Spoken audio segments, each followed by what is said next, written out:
په کابل پوهنتون کې د اماراتي تحصیلي بنسټونو د اسلامي ثقافت استادانو د دعوت او ارشاد امامانو او مبلغینو لپاره درې ورځنی دینی علمي سیمینار پای ته ورسید. یاد سیمینار د ځان محصلینو او نظام پر وړاندې د استاد او داعی د مسؤلیتونو په موخه جوړ شوی و چې د هیواد ټولو اماراتي تحصیلي بنسټونو څخه 630 د اسلامي ثقافت استادانو د دعوت او ارشاد امامانو او مبلغینو ګډون پکې کړی و. د یاد سیمینار په اختتامیه مراسمو کې د لوړ زده کړو سرپرست وزیر شیخ الحدیث مولوی ندا محمد ندیم صاحب د سیمینار له ګډونوالو استادانو او مبلغینو وغوښتل چې د یاد سیمینار غوښتنې خپلو پوهنتونونو ته ورسوي او مثبت بدلون رامنځته کړي. کوم اساتذه او مشرانو چې کوم وضاحتونه دلته وکړه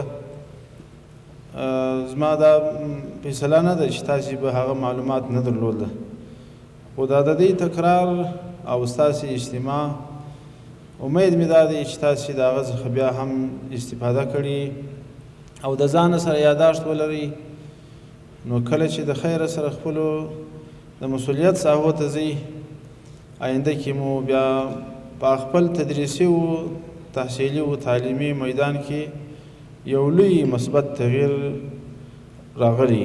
نوموړي استادان په خپلو منځونو کې فکري یووالي ته راوبلل او ویې ویل چې باید د استادانو درسي مواد له یو بل سره په ټکر کې نه وي.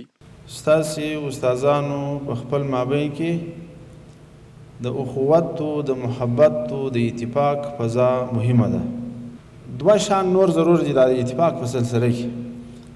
یو دا چې د استادانو تشریحات او د استادانو وضاحتونه دا باید سره په ټکر کې نه وي، چې یو مسله استاد په یو شکل تشریح کوي، بل استاد بیا هغه مسله په بل شکل تشریح کوي، دا په خپله بیا یو مشکل را جوړول دي. او دوهمه مسله دا ده چې د دغه مسلک او مسیر چې موږ تاسې پر روان یو د نظام او پالیسي ده او د ټول افغانستان مو مذهب دی، د دغه نه علاوه د نورو ډلو دعوتونه او د نورو ډلو فعالیتونه د هغه مخنیوی پکار دی. وروسته د افغانستان اسلامي امارت مرستیال ویان بلال کریمي د رئیس الوزراء الحاج ملا محمد حسن اخوند پیغام ولوست. پوهنتونونه د علمي او مسلکي زده کړو ترڅنګ د ځوانانو د دیني پوهې او ملي فکر د روزنې او د هغوی د صورت او سیرت د برابرولو لپاره مهم مرکزونه دي.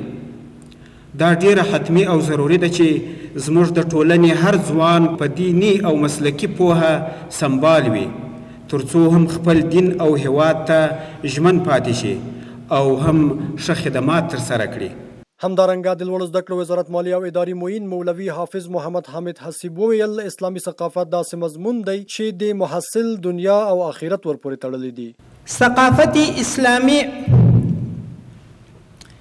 مضمون یو داسې مضمون دی چې په هغه پورې د شاګرد د محصل یوازې دا دنیا نه، دنیا او آخرت دواړه ورپورې مربوط دي.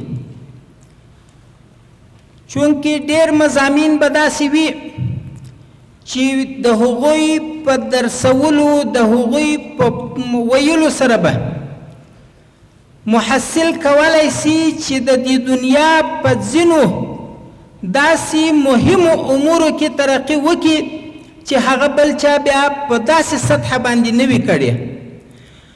اما ثقافت اسلامي یو داسې مهم مضمون دی چې په هغه سره د محصل دنیا او آخرت دواړه ورپورې مربوط دي، دواړه ورپورې تړلي دي.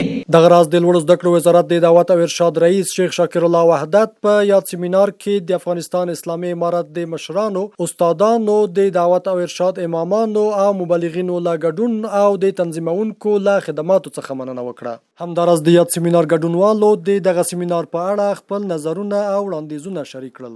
د کانفرانس یا د سیمینار علمي نه موږ ډېر ښه احساس لرو او خوښي لرو. واقعا چې د اکثر استادانو په هغه معنوي وجود کې تحولات راوسته او دې نه موږ ډېر خوښ یو. گزارم در تشکری کنم. من با دایر شدن همچون کنفرانس ها اظهار خوشی می کنم، چرا که این کنفرانس ها نتایج مثبت را با خود داره. نه تنها اینکه سبب ارتقای ظرفیت استادان میگرده، بلکه سبب اخوات و محبت و دوستی و همدلی میگرده، سبب مودت بین استادان میگرده. دایر نمودن این کنفرانس ها بسیار برنامه های سرنوشت ساز، برنامه های آینده ساز و برنامه های بسیار خوب و درستی داشت که در ارتباط معنویت استادای عزیز بسیار فایده های بزرگی داشت. د یادو مراسمو په پای کې د ننګرهار پوهنتون مختلفو پوهنځیو هغو څلورو تنو محصلینو ته د دستار فضیلتونه وروتړل شول چې په یاد پوهنتون کې د قرآن عظیم الشان حفظ کړی و. د یادولو وړ ده چې د یاد سیمینار په 3مه ورځ هم له اجنډا سره سم د خوست ولایت د علماو شورا